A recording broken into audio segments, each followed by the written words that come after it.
Приветствую всех на канале «Горизонт событий».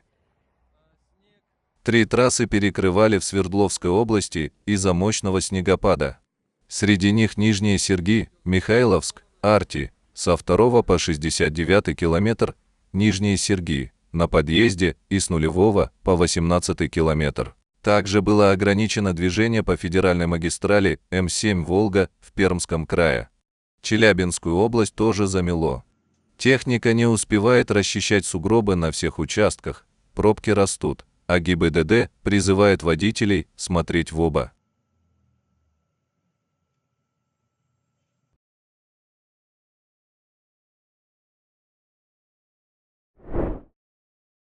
Индийские рабочие, которые находятся в обрушившемся тоннеле в Гималаях уже больше недели, могут провести там еще несколько дней. Об этом сообщили чиновники.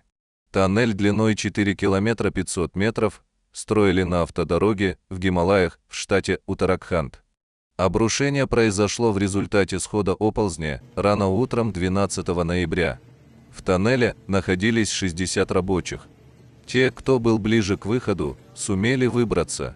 41 рабочий оказался в ловушке. Спасатели пробурили узкий тоннель, чтобы доставлять людям сушеные продукты, воду, лекарства и кислород. Теперь завершилась прокладка новой трубы большего размера. По ней будут передавать горячую пищу, включая рис и чечевицу. До сих пор связь с ними держали только по рации. Теперь в каменный мешок под завалом удалось продвинуть телескопическую камеру, чтобы увидеть лица людей, которые сами не знают, долго ли они еще там протянут. До них нужно прорыть 103 метра плотных пород. Это может занять дни.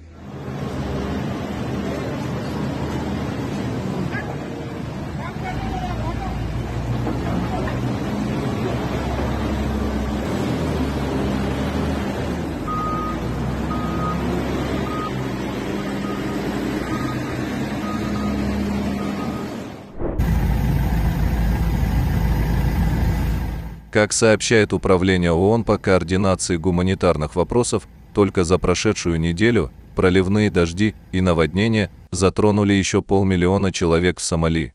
Таким образом, общее число людей, пострадавших за время наводнений с начала октября, достигло 1,7 миллиона.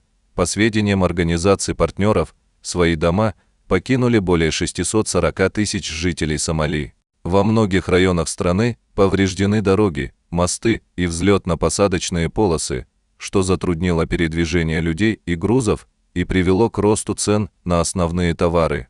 С октября более 740 тысяч человек получили жизненно необходимую помощь. Однако, несмотря на быстро растущие потребности, финансирование гуманитарной поддержки остается низким. План гуманитарного реагирования на ситуацию в Сомали на этот год профинансирован на 40%.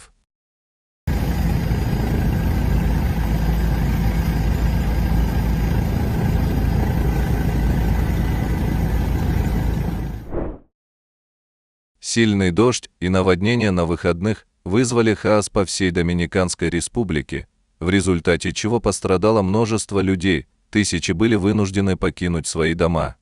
Сообщается, что катастрофическое погодное явление было вызвано тропической депрессией, скрывающейся в Карибском регионе, и есть вероятность, что оно сохранится на этой неделе.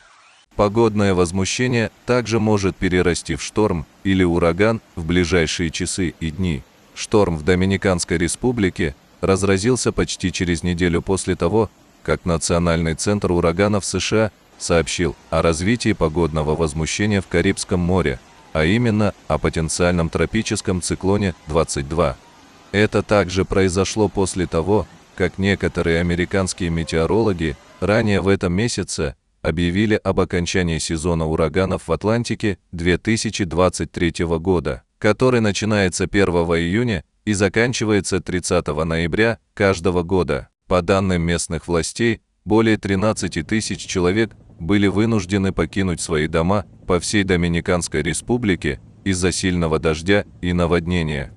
По данным Центра экстренных операций страны, беспрецедентное экстремальное погодное явление, включающее непрерывный проливной дождь в течение 2 дней, не только затопило дома, но также привело к отключениям электроэнергии и повреждению инфраструктуры, включая мосты и дороги. Президент Доминиканской республики Луис Абинадер также назвал это стихийное бедствие самым большим количеством осадков за всю историю страны.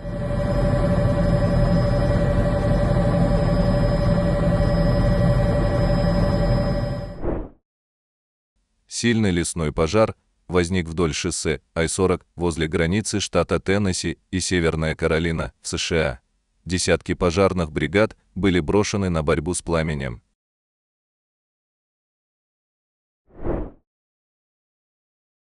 Сразу два смерча наблюдали жители Италии. Один из них был замечен на побережье Амальфи.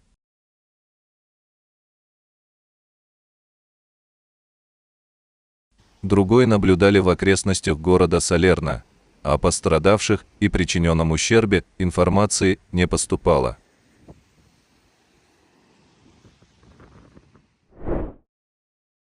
Британские ученые хотят воскресить мамонтов. К 2028 году компания Colossal Biosciences собирается запустить аналог парка юрского периода.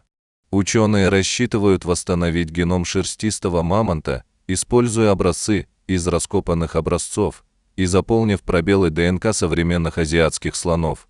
Их геномы совпадают на 99,6%. При этом слонам также уготована роль суррогатных матерей. Популяцию, которая будет выведена, отпустят на волю, однако для этого компании нужно найти государства, которые разрешили бы выпустить мамонтов на своих территориях. Генеральный директор и соучредитель Colossal Бен Лам заявил, что ничего противоестественного в своем плане не видит. Это очень харизматичное создание, и нам невероятно повезет, что через каких-то 10 тысяч лет люди начнут любить мамонтов так же, как и мы. Команда из 115 штатных ученых и 60 внешних сотрудников начала свое исследование в связи с таянием вечной мерзлоты за полярным кругом, где обнаруживают все больше останков шерстистых мамонтов. Телескоп Джеймс Уэбб смог сделать впечатляющий снимок центра Млечного Пути с небывалой детализацией.